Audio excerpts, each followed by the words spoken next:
Hi, I'm Dr. Mark Studin, and first I'd like to thank ChiroSecure for giving me this unbelievable platform to share the most cutting edge information in our industry. And they just do an incredible job. I'd really, again, like to thank them so much. So let's go to the slides and let's talk about our topic for today. Today we're going to talk about chiropractic. It's real easy. We're going to talk about biomechanical pathology, which many of you call vertebral subluxation, and I've been writing on that lately. And I'm not going to really get into it, but it's a whole different topic. But how does biomechanical pathology work? How does the lesion work? How does the adjustment work? What are the mechanisms? And we're really going to dig into that today. We really need to get into the how. How does it work? We all know we adjust the spine. Are we turning life on? Are we breaking up pain? Are we getting muscle spasms to relax? Are we doing anything neurologically? Is there bone on nerve? All of these things to be answered. And you need to know all of those things because of a lot of it is factual. And by the way, everything I'm sharing with you is purely based upon the evidence in the literature. I am not giving you anything that's my opinion today. I am just the storyteller. And you need to fully understand what it is that you do because some of it's incredible and some of it's pure unadulterated nonsense. So you've got to understand those things. And when we look at how it works, the chiropractic adjustment works, it's all about the afferents. Remember, there's afferent and efferent. Afferent is up, efferent is down. Excuse me. I got something stuck in my throat. Little sip of tea. So we're going to be talking a whole lot about afferents, and that's critically important.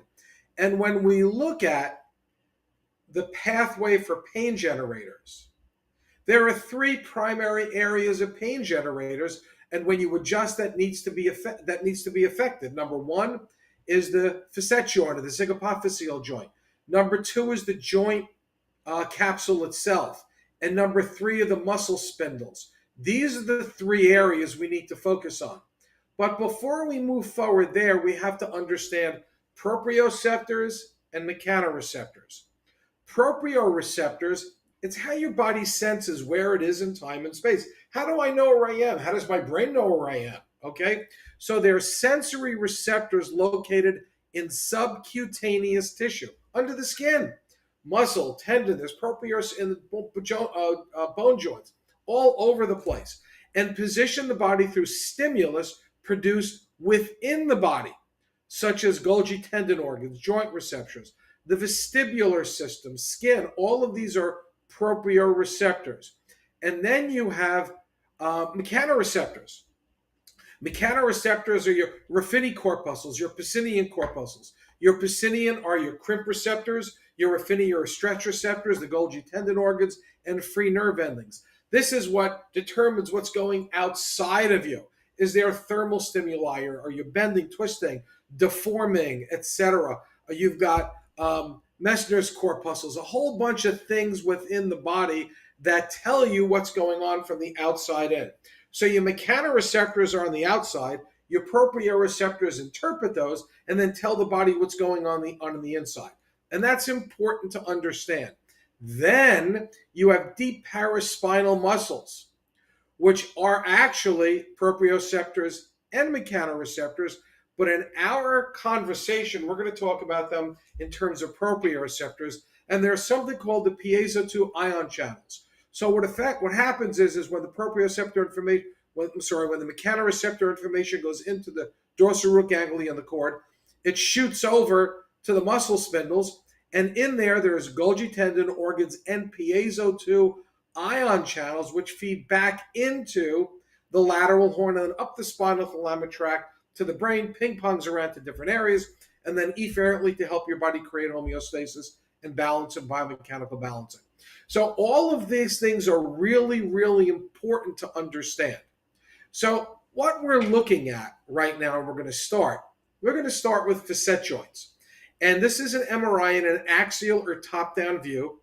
You should be very familiar with this. If not, you're going to need to take some MRI courses. But this is your facet joint. Look at the gapping here. I colorized it for you. The left is separated versus the right, which is not. So you've got a gap right here, and you've got a problem. So what occurs is, and by the way, I am giving you in 30 minutes an overview, a snapshot of hours, weeks, months, and years worth of study. I'm going to give you a pathway to learn this better as we progress, but you need to understand the overview. And if you look, there's going to be references on all of these different slides.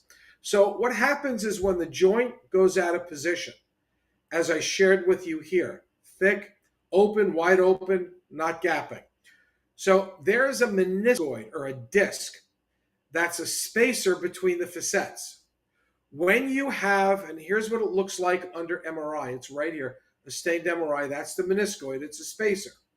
So when that spacer goes out of position, and you can see here when the joint buckles through repetitive micro traumas or a macro trauma, that meniscoid goes out of position.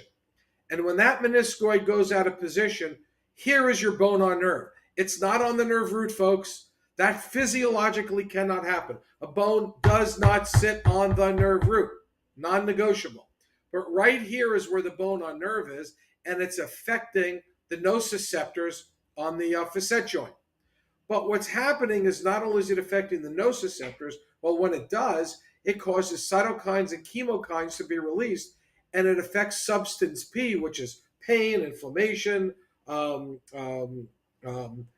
immunity, a whole bunch of things, and it takes CGRP, which is a pro-inflammatory mediator, and it upregulates substance P, meaning it goes up, it helps feed stuff into the brain and into the spinal cord. So all of that stuff occurs.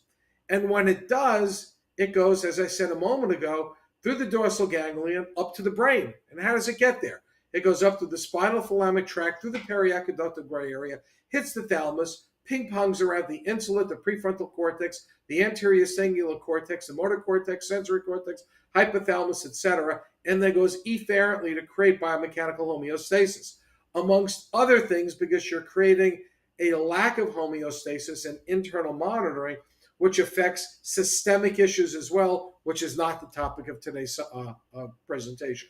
But we also know that when that meniscoid goes out of place, you're affecting the joint capsule. And when the joint capsule gets affected, you've got the Pacinian corpuscles, which are your crimp receptors, your affinity corpuscles, which are stretch receptors, you have Merkel discs and other things, but free nerve endings, and all of those feed in afferently into the dorsal root ganglia, into the spinal cord. But when that happens, it also spills and then goes to fire the deep paraspinal muscles.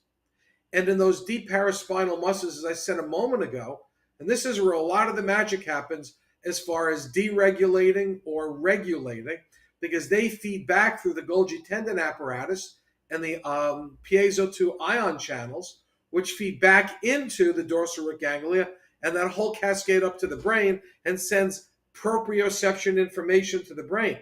Now, the brain is expecting you to be in a certain time and place. The brain is expecting how you're going to react to stimuli. The brain is expecting how you're walking. You know, people say their gait is off. Well, usually the proprioceptor is off. When they say they try to talk and their speech is a second delayed, their proprioception is off. A myriad of things happen and their proprioception off. And the power to do things, to put energy into muscle. There was a research article just recently done that showed that stroke victims have a 63.4% increased muscular strength with one adjustment. With one. Why? Well, inherently with stroke, it's even weaker to start with, but it enables this whole schema of the internal-external body along with the proprioceptors, mechanoreceptors, what the brain is expecting, and it puts down. And for non-symptomatic patients, especially athletes, there's a 16% increase. So in fact, there's a tremendous amount of evidence of showing how this works. So what we're doing is there is emerging evidence, and we're looking at the deep paraspinal muscles. There is emerging evidence that altered vertebral sensory input from mechanically or chemically sensitive neurons in the paraspinal tissue can modify central neural processing and integration of sensory motor, multimodal, nociceptive, and automatic afferent information, afferent information. These alterations can change sensory motor, autonomic, and visceromotor outputs, likely by impacting the brain-body schema. And that's directly from Harvick, by the way, in 2021, who pulled information from research he did in 2012 and 2013 and about 5 or 6 other places. It's just incredible of how the evidence in the literature, and we're still stuck on bone on nerve, folks. We're still stuck, bone on a nerve root. That is nonsense.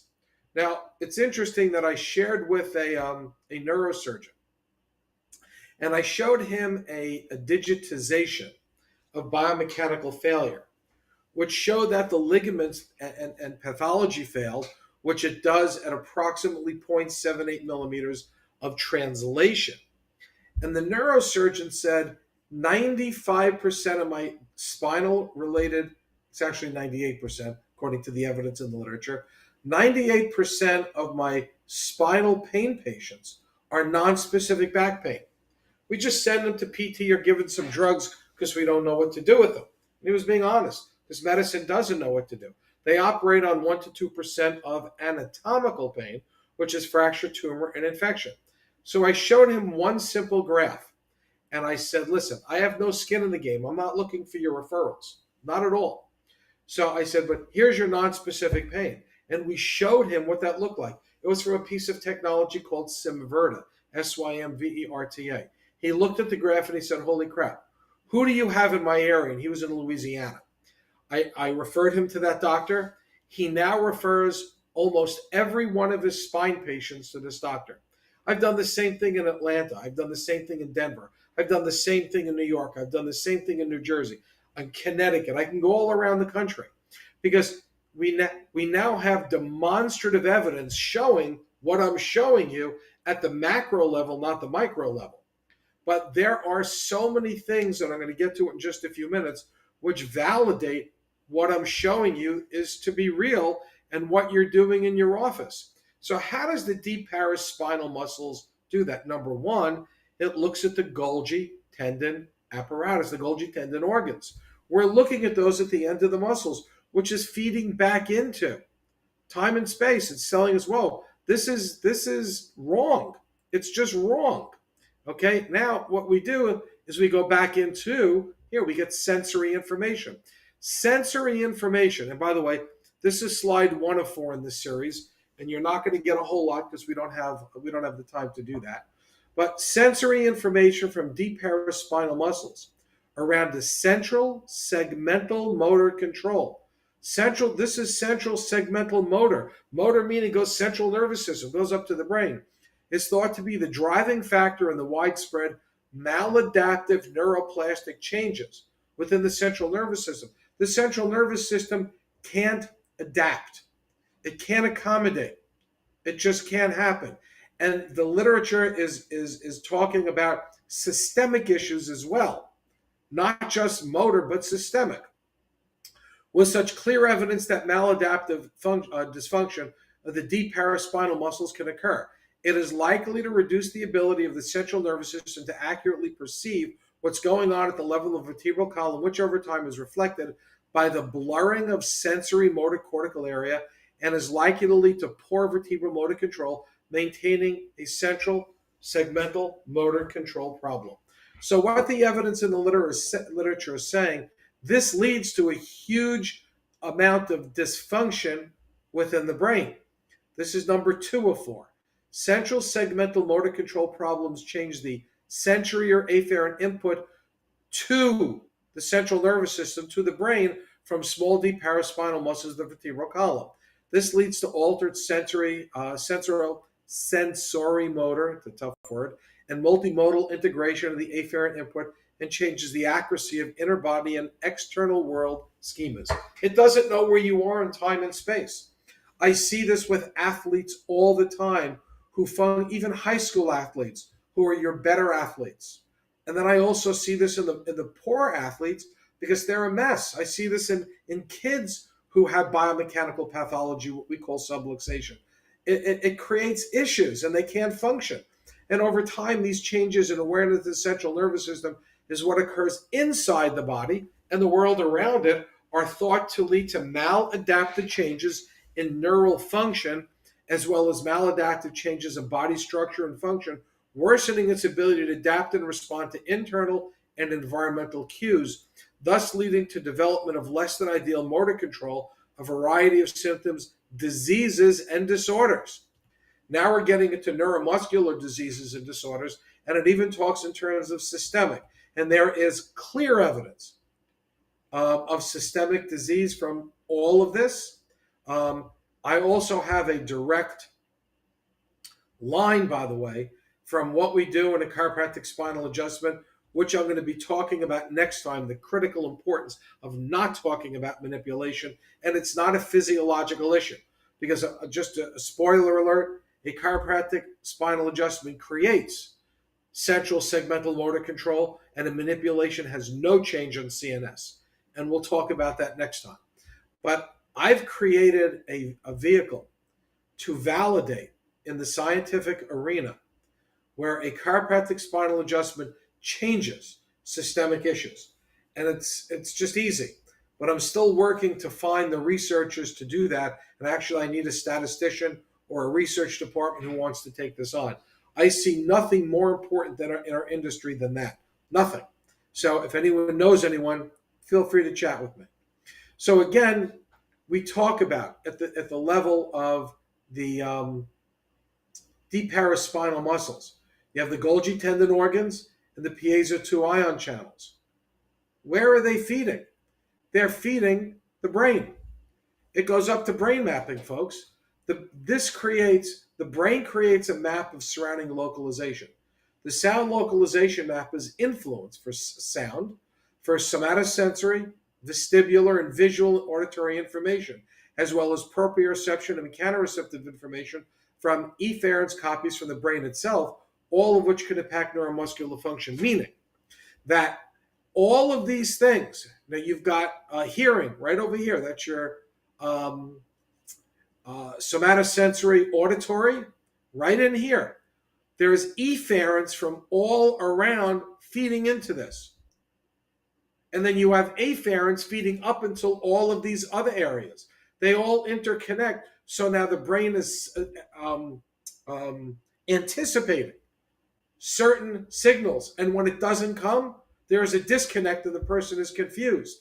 Several brain functions are involved in creating these maps, including brainstem, your motor stuff, insular cortex, other interoceptive centers, primary and secondary sensory cortices for exteroceptive inputs, frontal cortical areas, including the prefrontal cortex, as well as the cerebellum, vestibular cortex, autonomic ganglion, and many limbic areas. Together, everything is critical for coordination of everyday movement of all kinds, as well as a host of other functions, such as homeostatic regulation of the body, how you feel emotionally, how your body functions and feels, and they even influence your motivation and behavior. When everything is out of sync, your body's not functioning. You know, in my formative years, patients would tell me, and I'm in the game, this is beginning my 43rd year in practice.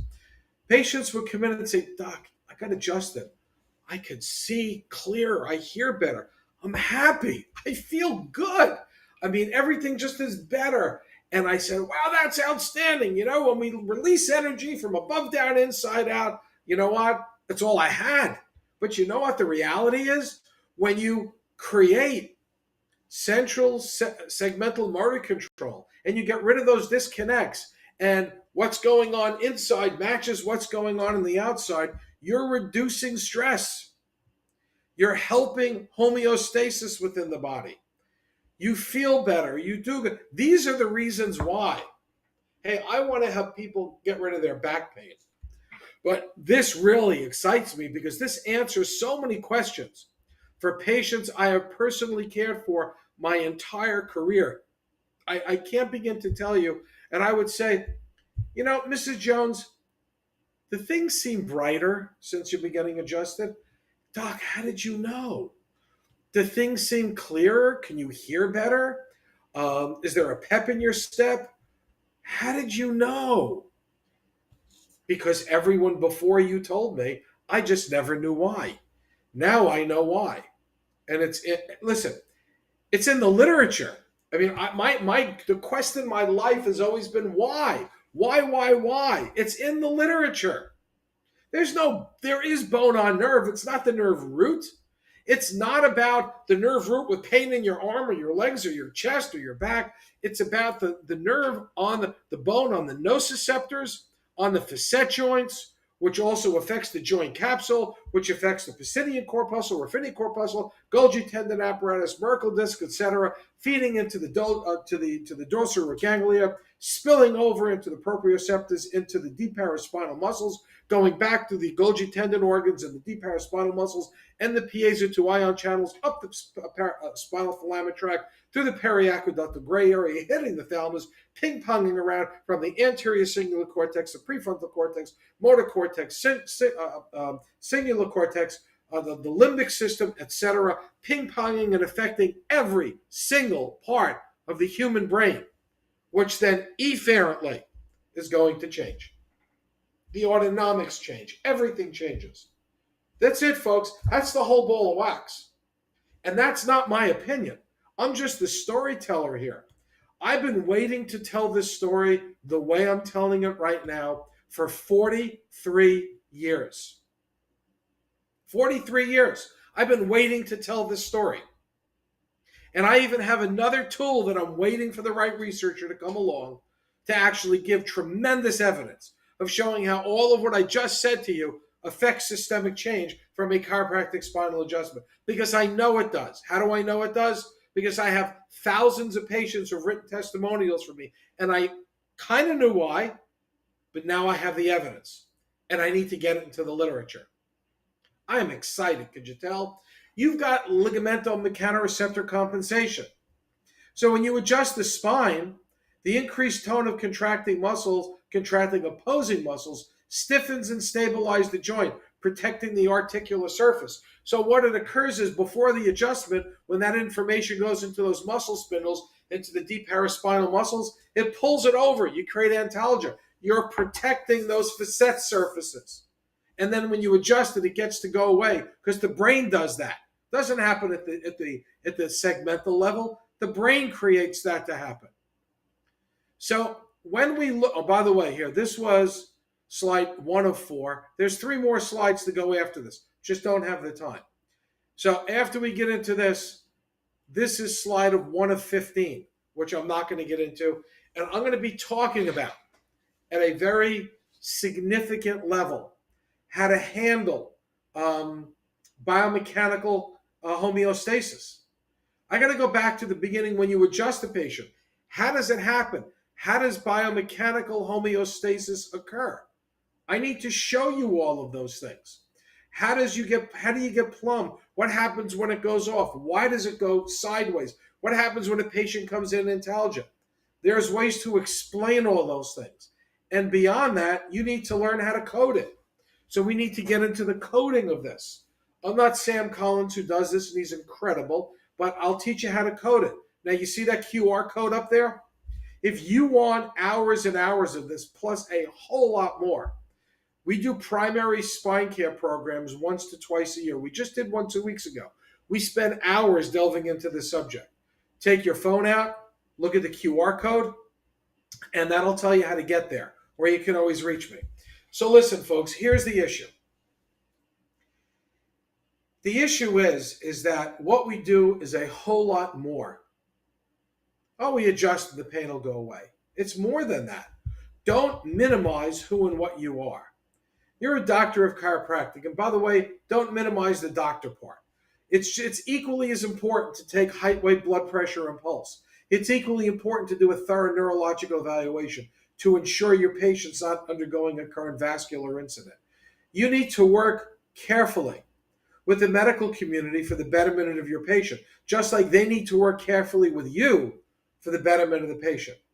You don't want them to take needless drugs and surgery, but you don't want your patient to miss urgent scenarios and they die, and you got no one left to adjust, or they get really sick and you delay necessary care. We're part of a community and a team. We are underutilized. We are grossly underutilized. But you know whose fault that is? Yours and mine. Because we're not out there educating our referral sources. Not one chiropractor in the nation should ever worry about a new case. I don't care if it's personal injury, pediatrics, sports, or Mrs. Jones who's 89 years old bent over. We're underutilized, and that's our fault for not having the credentials. You need advanced credentials. You want to talk about this? Go get credentials in spinal biomechanical engineering. It's recognized through Cleveland University, Kansas City College of Chiropractic, but that course is also recognized at the State University of New York at Buffalo, Jacobs School of Medicine and Biomedical Sciences, Office of Continuing Medical Education. You need to function in a world where medicine recognizes what we do and what we recognize medicine does. Let's put the slides back up for 1 second, please. So the other thing is to chat with me. Here is my personal contact information. I'm more than happy to talk to you, communicate with you. Here's my email, my cell phone. Now you can get me off the slide. So now I'm happy to I'm happy to work with you and talk with you in any way. So there's a lot of stuff going on, a lot. And it's my pleasure to work with you. So listen, I can't believe I got this all within my allotted time. I want to thank you so much. And again, I want to thank ChiroSecure so much for giving me the opportunity to do this. Thank you, and I look forward to chatting with you again.